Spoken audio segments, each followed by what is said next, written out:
First Watch with Sheriff Mark Daniels on KWCD Bisbee Sierra Vista. Hosted by Public Information Officers Carol Kappas and Grady Butler. First Watch is brought to you by Sulphur Springs Valley Electric Cooperative.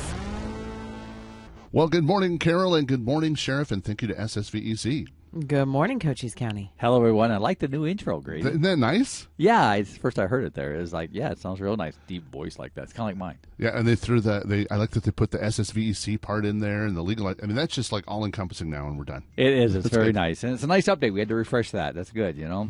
Well, let's talk about the weather because we have some weather to talk about. It was. It rained all night last night. If you like rain, you probably slept really good. If you don't like rain and wind, you probably didn't sleep good. But the bottom line, somebody made a comment the other day. It's, about this weather. Oh, this weather. I said, it is winter. It is still winter here in Arizona, but it's hard to go from 70 degrees to that. And it's cold today. But this weekend's supposed to be in the 60s. We're going to be all right.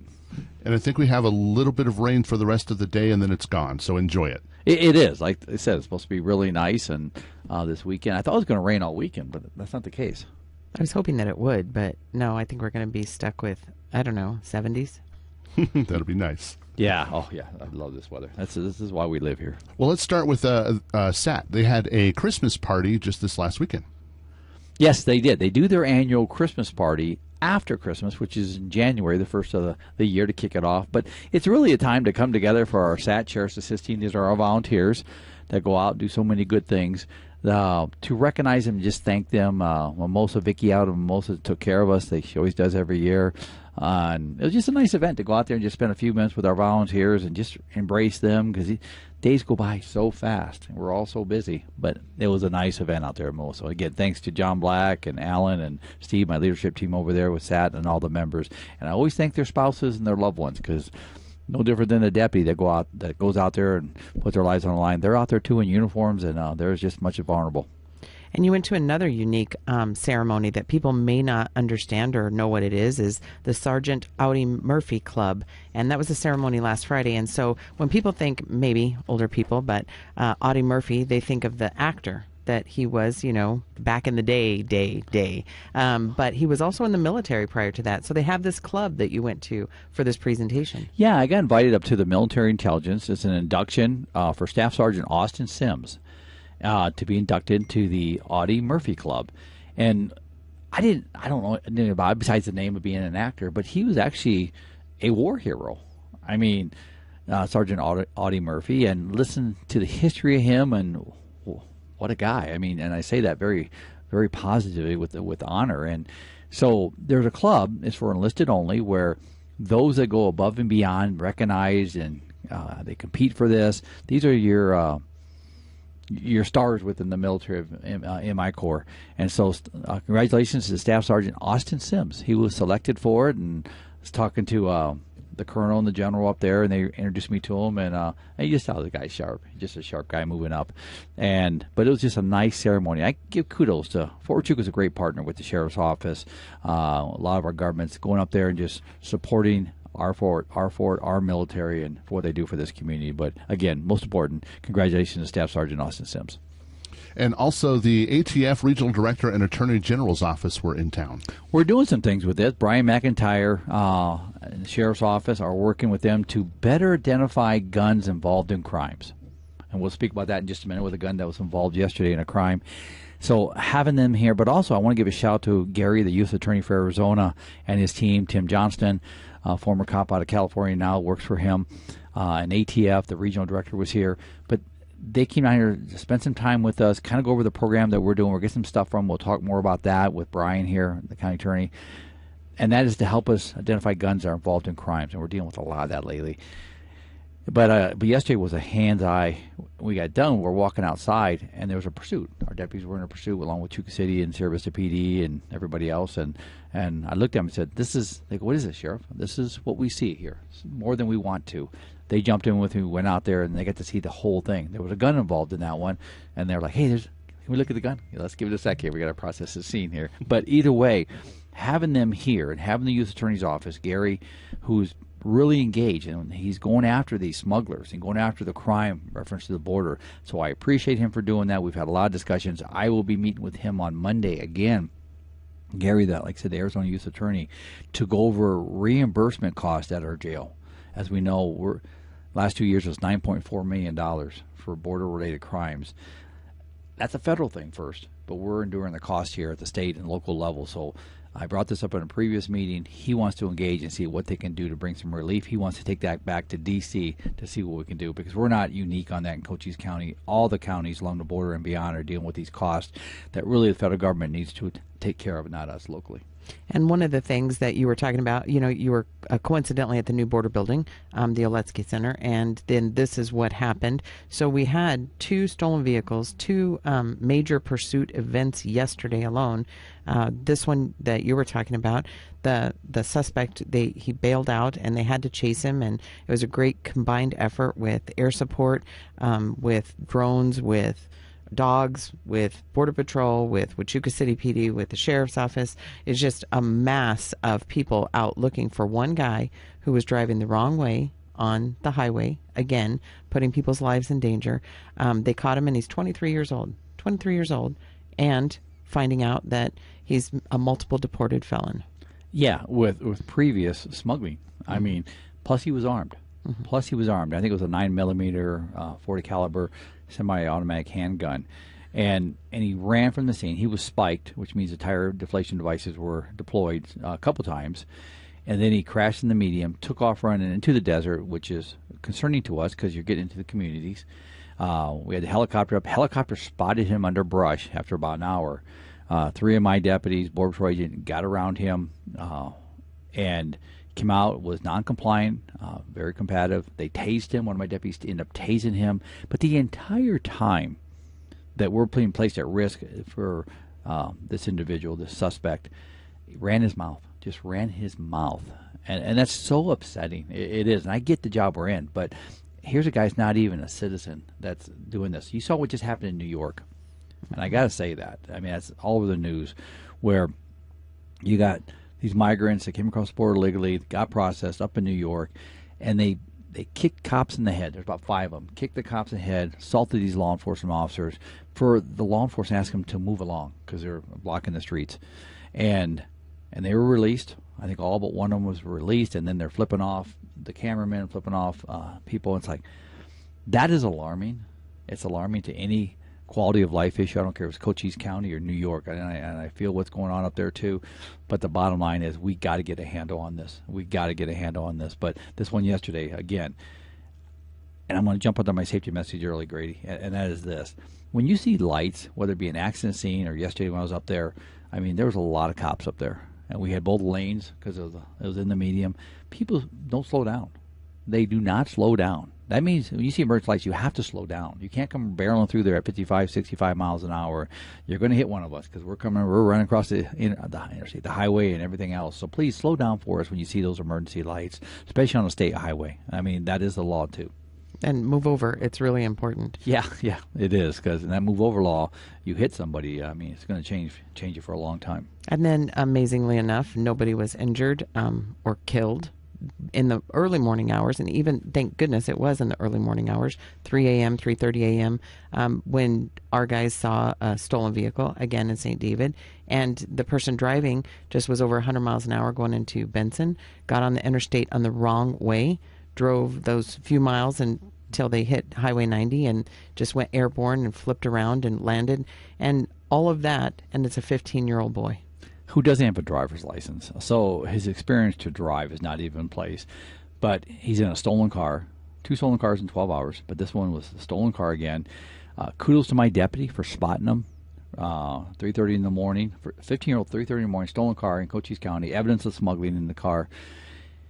And he endangered so many lives. We're, like you say, Carol, we're so lucky he didn't kill anybody. 100 miles an hour with his headlights off. I mean, it was not the first time we've seen that, but these innocent minds don't see the reality, the impact of what they do. And I'm not making an excuse for them. Don't think I'm saying that.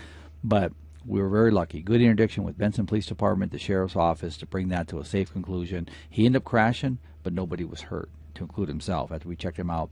But now he's remanded in our jail as an adult, and he will face some very serious charges. And it's just upsetting. We're getting so much of this. We had another one where the guy was repetitive down here. Right. So they made contact with him in the Douglas area, and he didn't have any criminal activity at that particular moment, other than he was driving without a driver's license and he didn't know whose car he was driving, so they impounded it. They call those clues. Yeah. People say, it's not on charges. Really? And he admitted this was his 22nd time in Cochise County smuggling people. 22 times. And he gets caught this time. And Yeah. he wasn't even smuggling, it was just for traffic. And there was evidence he was And there was smuggling. evidence, Yeah, yes. there's no doubt what he was doing. I think there was evidence. I don't recall the specifics to that. But the bottom line is this, that 22 times. And I don't think that's an exception. I No. think it's more common than not. I've had them where, 6 times. We had one guy, he made $500,000 Right. smuggling in Cochise County. And it was feeding his drug addiction, there's a two-pronged problem right there. Right. And so it's those types of interactions that we have on a daily basis with people. And still, we just need to get something done. We do. D.C. needs to fix this. The president needs to fix this. And I'm not trying to get political. Please don't think I'm jumping onto that bandwagon. But darn it, that's a federal border. It's not Cochise County's border. But once you step 2 feet from it and you're committing state crimes, it becomes Cochise County's problem. And so that's why you see so much of it. And if we don't do something, who is? Right. You open those doors, those floodgates, I've said it. You open those floodgates, it's only going to get worse from here. So when your local and state officials are stepping in to do the best they can, I mean, let's not criticize them, let's commend them. And number 2 is, let's put the pressure where it needs to be. That's in Washington, D.C. And that's all of Congress, and it's all the way up. So we need to make sure that we understand that they need to get a feel for what's going on, and to accommodate that, we have people who come to hear the briefings, go to the border, and then there's one coming on the 8th, which is a congressional hearing that they have coming to Cochise College, and they're going to be announcing that if they haven't already. It's an open meeting. It's going to be a subcommittee on federal lands to hold oversight field hearing on the border and the consequences of failing to secure the federal border lands. It's going to start at 1:30, and it's going to be at Cochise College in Sierra Vista. It is. I thank JD and the team over there for housing that. And then I think there's about 15 congressmen coming. But again, I mean, it's always good they come here. It's always good they see the reality. It's always good we share our stories in our community, our reality. Mayor McCall from Sierra Vista will be testifying, myself, and I'm not sure who else the other ones are. But again, we're going to share our story like we continue to do, and hopefully, they're going to fix this. And absent the politics, and quit holding hostages on what priorities are. Look at the new border bill. It's a big topic right now, and I've been asked so many times. The bottom line is this. It's, all right, you give us money for Ukraine, we'll give you money for the border. Shouldn't it be the opposite way? Shouldn't it really be the opposite way? I mean, America first here, but it's frustrating. And it's frustrating for us to see these pursuits, to see the tragedy, see lives, young lives being changed forever, and these tragedies we see on this border. And they're back there doing, I'm surprised they're here. You would think they'd be in D.C., and I'm not being ill with the statement, but you'd think they'd be in D.C. fixing the budget and fixing these policies and programs instead of down here. So again, I commend them for being here, but the priority should be getting this fixed and getting the money down here. And the big question too is, when they talk about this new border plan, is what's that mean? Where's that money going to be spent? More processing, or is it going to be to secure the border? Bottom line, and I think it needs to be securing that border first. We got to get a handle on this border. And like President Biden said several weeks ago, the border's not secured. Okay, we got that. First time in 3 years he said that. So now let's fix it. Let's fix it together. And when a pursuit goes by a school, the school could be locked down. And so there's safety things that need to happen in schools. And we actually had a meeting about that this week. Well, this is a kickoff from our grant for $1.5 million, which I yielded to the school superintendents under the tutelage of Jackie Clay, our county school superintendent, to look at what's best for the schools. I'm not going to tell the school what's best. I mean, they're the experts. And so we got an update on that this week. Had a luncheon with Jackie Clay and her team. They did a very, very good job. But that's Navigate 360. It's a program that truly puts a shared mission between schools and law enforcement as first responders for a critical event in a school.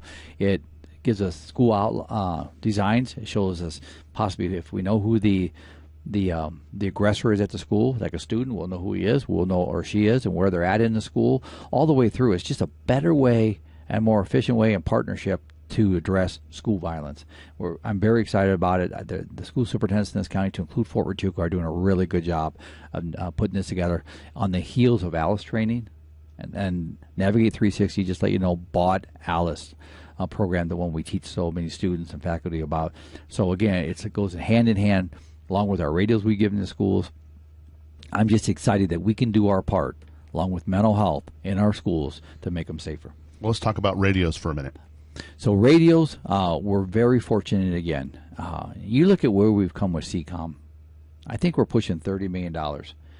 And besides a very small percentage, most of that came through gifts and grants at the state level. So it's allowed us to have a regional center called CCOM, you've all heard so much about, but also it's allowed us to build our infrastructure up in Cochise County, all brand new towers, microwaves, all the way through, where now we're becoming part of the state. We're part of a state system for interoperability, which means my deputies, your fire departments, your EMS folks, whether they're in Cochise County or transporting somebody to Phoenix, they can speak right back to our CCOM dispatch center. That's a shared program, sharing our system with the state sharing their system with us. But what's cool about it is we just got a grant for $6 million. Hopefully by next month, all fire, EMS, and police will have brand new radios at no cost to any of the agencies here. So we're programming those radios now. They'll be getting out here next couple of weeks. So we're excited we can do that at no cost to the taxpayers again. This is all part of our innovative efforts. If you can't communicate, you can't solve problems. We got to be able to communicate. And on the flip side of that, you are also going to be communicating with our communities and doing a lot of other things, including Cars for Kids is coming up. Yes. My friend Jay's here in the studio with us. He's going to talk in just a minute. I'm going to yield to him on this microphone. It's going to be all steamed up for you, Jay. But the bottom line is, Cars for Kids. So I believe it's our 12th annual event for Cars for Kids. Turnover Police Lodge 28, in partnership with the Sierra Vista Boys and Girls Club, put that on every year. It's the first Saturday in April 6th. And last year, I think we pushed almost 300 cars at Cal Ranch and Hobby Lobby, our partners over there. But what's nice about this show is FOP, Boys and Girls, put this show on at no cost. So all our sponsorship, our DJ, on and on, is all 100% donated by sponsors. So that dollar bill goes to help kids. It goes to help. So 70% of the proceeds goes to the Boys and Girls Club. 30% goes to Fraternal Order Police to help in the outreach programs. A lot goes back to the kids that way too. So either way, you're helping kids. There's no administrative cost, is what I'm saying, to put this show on. So we're excited. It's coming up, and if you want to register for a show, Jay will go over all that. Go to the Boys and Girls Club website. You can put your car in there, but come on out. It's a fun day. It's a great event. Another fun event on the way is Men Who Cook, and you participate in that every year. Yeah, I missed it last year because I was up in Reno for a sheriff's event, but this year I'm going to be there. It's March 2nd at Knights of Columbus. I'm excited about it. Sergeant Raymond Neely and myself will be cooking. It's the M&M Sweet Treat. America's Sweet Treats is what we're doing. That's our theme. We always put the theme, then we cook whatever we can find from there. But it's a lot of fun. It's a fundraiser. So we'll be doing that Saturday night, and then Sunday morning, like 4 in the morning, I fly out to Reno from there because that's our annual Western States Sheriff's meeting. But it's a great event. If you're not involved with Men Who Cook, come on out. I mean, you got about 30 chefs that are cooking. It's hard to call myself a chef. It really is, but I push the limits on that. But it's just a cool event. And so you also have the Cochise County Spelling Bee coming on the 10th. February 10th. And listen, let me say, that's at the church at 7th and Golf Links. Mm-hmm. First Baptist, I believe it is. And I think it's 10 o'clock in the morning, February 10th. And you want to see some of our young student talent. Come out and watch these kids spell. It's amazing. They're putting themselves in front. It's a competition. And kids from all over Cochise County, all the schools, come together to win Cochise County Top Spelling Bee Award. And then they go on to the state from there. And I know the judges and myself, I give these kids so much credit. And the words they spell, it's like, what word is that? And it's just so neat to see. But it's open to the public. Come on out February 10th at 10 o'clock in the morning. And there was another event that you had yesterday. You and Grady were there, and it was to recognize Bobby Zavala for his teaching in the schools and doing the CTE program. And so just mentioning that, and also I want to give a shout out to our detention folks, because we had our lieutenant, Christy Heiser, went over there with Bertha Lopez, I believe, went over there, and they were talking about women in law enforcement and specifically in detention, and that was a real huge thing because they have a lot of interest in that, but maybe not so much engagement. So getting our department involved in that was a really good step in the right direction. It is, and I went to the thing with Bobby, going back to that. You know, Bobby's going to retire. He spent 23 years in the military, retired, and then he spent the last, I think, 12, 13 years with us, and then last couple of years with SRO, School Resource Officer, was SRO of the Year last year for the state. But the student body at Bisbee High School gave him a send-off yesterday and recognized him. It was really well done. Grady and I were there for that, and I spoke for a few minutes and thanked Bobby, and we presented him a little gesture there. But again, Bobby, good luck to you. I know they're heading back to the Phoenix area to spend some time, him and his family, and take it from there. But we appreciate you, my friend. And Sheriff, before you go, the city of Sierra Vista is doing an aggressive driving detail for their police department. Let's talk about that for a moment. They are. Chief Heisner has put out that they're going to start doing some aggressive driving, which I support 100%. People get complacent in their driving, which is a result of many accidents. We all know that. Stop signs mean stop, for example.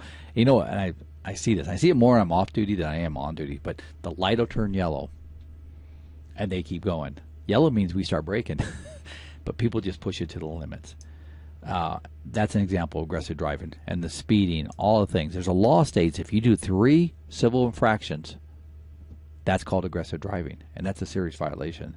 But they're going out to kick this off. We'll be out there. We'll be in support of this. You're going to see a lot more traffic enforcement throughout Cochise County. Sierra Vista PD leading the charge on that one. And we're doing that to keep people safe. We got to remind people. It's like we do everything. Remind our kids that, drive safe, people, please. Well, Sheriff Mark Daniels, we thank you for coming and talking to us Thanks, today. Grady. Thanks, Carol. Jay, the mic's all yours, my friend. Take care, everyone. And Carol, who is coming up next? We do have Jay from the Boys and Girls Club. First Watch on KWCD Country, brought to you by Sulphur Springs Valley Electric Cooperative. KWCD. And it's brought to you by Sulphur Springs Valley Electric Cooperative. In the studio now, we got Jay from the Boys and Girls Club.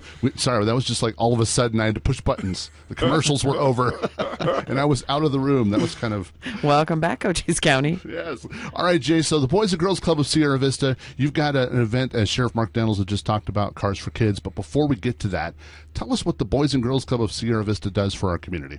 Yeah, the Boys and Girls Club is an after-school and summer program. We use as a community support to ensure that the kids don't have to pay regular daycare fees to be able to engage in enriching activities that we offer here at our organization. I mean, everything from arts to sports to STEM, electronics, career development, character and leadership, everything in those areas, they don't have to pay top dollar for, right? They get to participate regardless of the family's financial situation. So, but yeah, after school program and summer program, we're open during breaks, and that's how we get the things going for the kiddos here. And then we've got help with homework. That's very important. Yeah. I would have loved that when I was growing up, man. Yeah, we got homework help. So it's something that we call POW Hour. That's the name of the program, where everything in the building shuts down, right? So there's the balls stop bouncing in the gym, and there's no more pool tables and video games, and they focus on their homework or something educational, right? So we'll do educational activities and games if they don't have homework, but that's a big focus of ours to help our kids reach academic success. And the Boys and Girls Club of Sierra Vista does not get funding from the Boys and Girls Club of America or anything like that. Yeah, that's a common misconception is we actually pay them, you know what I mean? To have the name and everything like that, and we do to get some resources in return for that, as far as like help and organizational help and stuff like that, HR help or whatever it might be behind the scenes, but not for our programming for our kiddos, the impact that we have at our 2 locations right now. That's all done locally. So again, to tease Cars for Kids, that's one of the fundraisers coming up, but we're not going to get to that yet because there's other ways that people can donate to the Boys and Girls Club. Tell us about that. Yeah, so right now it's that time of year where you're doing your taxes. So it's tax season, and you can have a $1 tax credit, and they actually increased it a little bit. Before it used to be $400 single, $800 if you're married. It's $421 single, $821, or $841 if you're married. So you can actually donate that much funding to the club and get those dollar for dollar back on your taxes. It costs you $0 by the end of it. And your tax preparer and all of the tax programs that you would use online all know what this is. So it's not like this, well, you have to have this form and that form and this thing. It fits in a box, basically. Absolutely. They know exactly what it is. You can find more information on our website. We have a tax credit tab, and it'll tell you our tax code number, and that's really all you need to get this tax credit. Okay, so now we've teased Cars for Kids a lot. So tell us about Cars for Kids. Cars for Kids is a great fun day where we have over 1,000 people in the community. We have cars out everywhere. There's DJ, there's food, vendors, and we really just have a good time. The community gets together, and it all helps support the kids and the programs that I kind of mentioned before. It supports what the Boys and Girls Club is doing with those kiddos. And there's so much that happens, and there's the Boys and Girls Club here in Sierra Vista, and you have schools. And I need you to refresh something about Carmichael School, because that was something you had talked about a while ago. So tell us the locations where you have your programs. So we have our main clubhouse, right, and that's on Paseo San Luis. All the public schools bus to that location right to the front door for the kiddos. So the nice thing is parents drop their kid off in the morning. They don't have to worry about transportation from the school to the Boys and Girls Club, and then they pick their kids up after they get off of work. And same deal, we have a location at Carmichael School. So that's in partnership with the school district. And they simply, when they get out of school, they walk over to the Boys and Girls Club because we're right on the school's campus. The school is giving us some space, and they get to get their Boys and Girls Club experience there. And then something new and exciting that we're working on is we'll be looking at opening a third location out in Palominas now, in partnership with the school district out of Palominas, and thanks to the Legacy Foundation as well for giving some seed money to start those first 2 years. So we're looking at potentially having 3 locations next year. And so for Cars for Kids, if you want to be if you have a vehicle that's like really cool, or you just want to put your Volkswagen in, whatever. I'm not saying that Volkswagens are cool, but how do you get to be registered into the car show? Yeah, so the simple thing is go to our website, bgcsvaz.org, register on our website, and you'll see the big old link that says click here for Cars for Kids. And it's really that simple. You'll register, you'll pay online, you'll get a notice, and you'll be ready to go.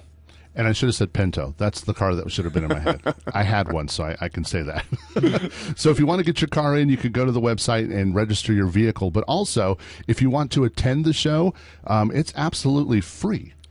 That's right. It's no cost to come out and enjoy the vehicles. This is a community event. Our sponsors take care of what it takes to take care of the youth and outreach programs of the Boys and Girls Club at FOP that this event supports. But it costs you absolutely nothing to get involved, and there's plenty of fun there. I mentioned a DJ, vendors, of course, all the beautiful cars that you get to see out there, and there's also for all ages. I remember seeing a car from 1920. 1 year, and then of course they have the Scooby-Doo van and stuff like that. So regardless of what you're into, you'll find something that you like. And there's also a live auction that ends the event, which is a fun activity too. That's what I was going to head to next. What kind of stuff do you guys auction off? Yeah, so in past years we had different things such as hotel stays in Phoenix, you know what I mean? Take a little staycation in Arizona. We have sports memorabilia from signed items from the Arizona Cardinals typically, a U of A signed basketball. There's been tool chests and stuff like that, all that type of stuff, you know. I thought you were going to say you were auction off a car. That's why I was just going to jump in. Okay, but we're good. We're good. And all of this money goes to the Boys and Girls Club of Sierra Vista and the FOP, and there's a great way to help out 2 organizations in one show. Absolutely, absolutely. I mean, you get the best bang for your buck. The money stays local. It makes the impact local. It changes lives locally. All right, well, let's give out those websites one more time for donations, to sign up for the car show, the dates of the car show, give out all that information. Yeah, and that's all the same website, bgcsvaz.org. All right, so we thank you for coming and talking to us, Jay, and thank you for everything that you do in our community. We appreciate it. Appreciate you having me bright and early this morning. You bet. And Carol, who do we have coming in next? We have Alex O'Mara from Cochise College. First Watch on KWCD Country. It's brought to you by Sulphur Springs Valley Electric Cooperative. Now back to First Watch, brought to you by Sulphur Springs Valley Electric Cooperative on KWCD. We thank you, SSVEC, for sponsoring the show. And Carol, who is our next guest? We have Alex O'Mara from Cochise College, but he's got a whole bunch of other background that we need to talk about. Yeah, first. we kind of do. Alex O'Mara and I started in radio together in 1991. We were only 12. Right? It seems like it. So when you came into this building, you haven't been. When's the last time you were in this building? The last time I was in this building, I think, was 1994 or 5. Okay. And what do you think? Is it brand new now? It is exactly the same. It is. It's really trippy. It really is. I walked in and it was like being in a time capsule. This building has not changed since. I mean, I was in this building for 30 plus years, and yeah, it's the exact same as when I started. Yeah, it's even bizarre. the paint. Yeah. All right, Alex. So you've got you are from Cochise College, and we're going to talk about an event you've got coming up next. But first, kind of introduce yourself. Tell us what you do at Cochise College. Okay, I'm an English instructor. I also teach journalism and creative writing. I've been there about 8 years, and I teach in the Douglas campus and in Sierra Vista as well. And I love teaching. It's I love it. It's just I'm not part of any problem in the world, you know what I mean? Which is a great way to have a career. I tell people I'm like Tom Hanks in a Tom Hanks movie. You know, nothing. I'm not contributing to any bad things in society. So I have great students. It's a lot of my classes. I try to keep them fun, but serious, and teach students how to write. Basically, essentially, the basics are how to write, which is important across all kinds of fields and endeavors, whether it's law enforcement and writing reports, whether you're a nurse and you have to write reports, whatever it might be, even if it's not white collar, you write if you're a professional all the time. So that's what I try and teach people. And it comes into the journalism aspect of it, too. Do you have a lot of students in journalism? You know what? Sometimes I do, sometimes I don't. It depends on the class, but yeah, we have a good amount of students, and one of the reasons is they're taking digital media arts, which is video production, and they're required to take journalism. The other thing is they take journalism because they're interested in it, and we have one of my students is now working at NPR in Tucson. So it's 2 classes, and then we do internships. We put kids with a lot of internships in a lot of different places who go out and get job experience and experience in what they want to do. And so you, in order to address that too, you have fun ways for people to learn how to write and to do different things. So you have a writing contest coming up.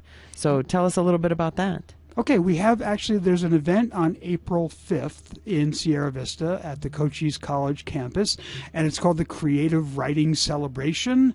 And this has gone on for about 20 plus years. In the past, it was a 2-day event. It was very intensive.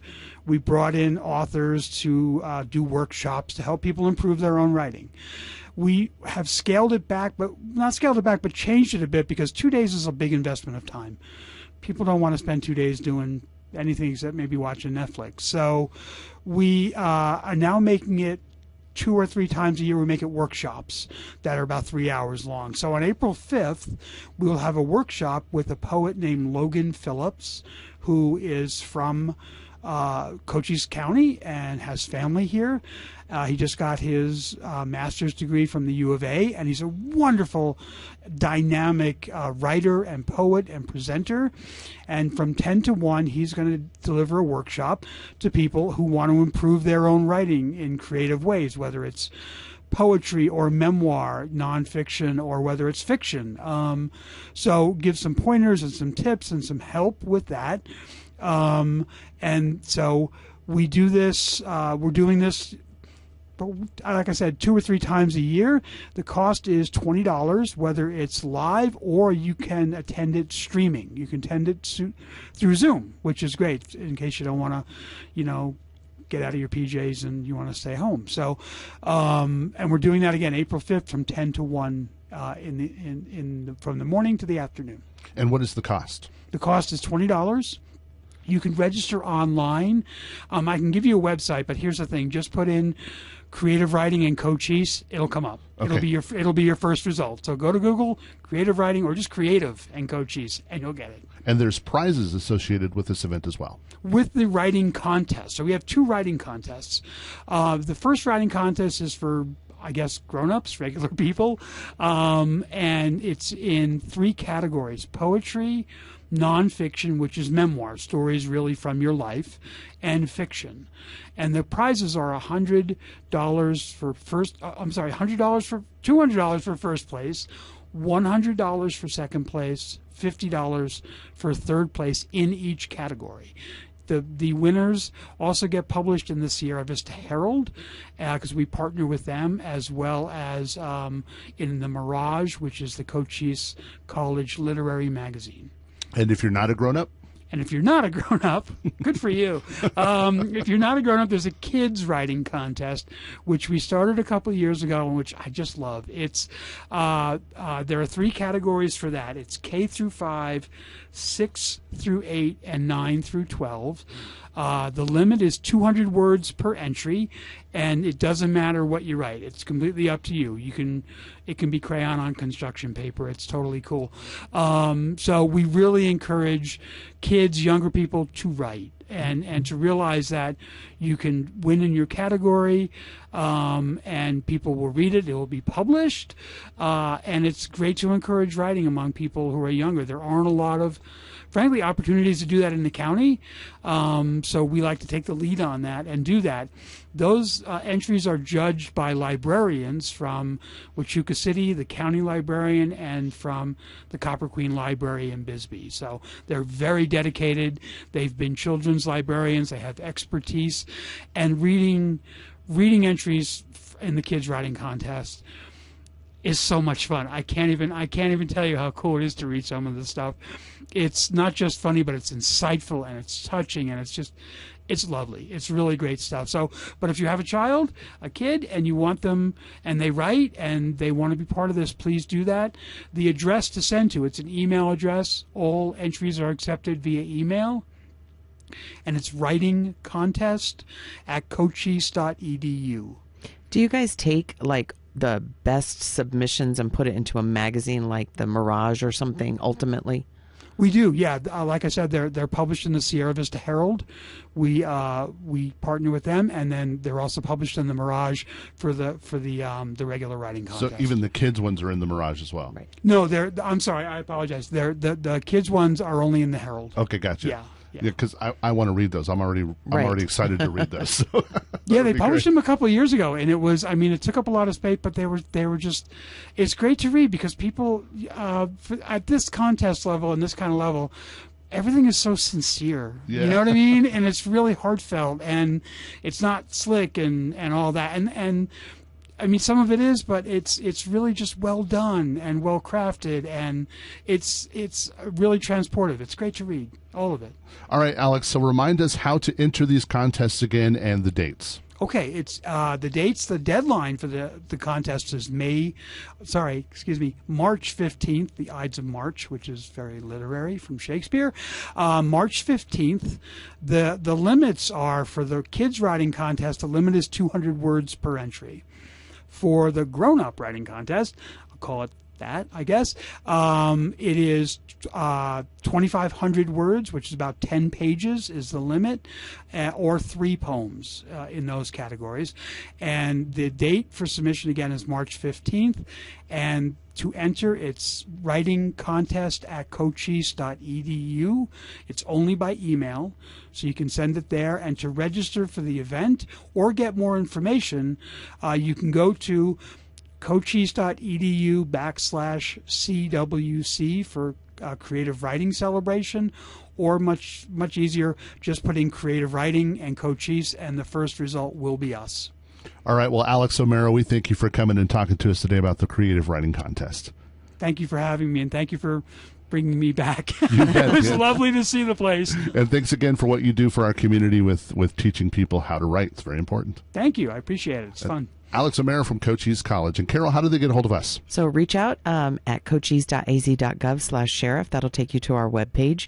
We have social media pages. We have Cochise County Sheriff's Office, Sheriff Mark J. Daniels, for our Facebook page. And we have links there for our Instagram and our X account. First Watch on KWCD Country. It's brought to you by Sulphur Springs Valley Electric Cooperative.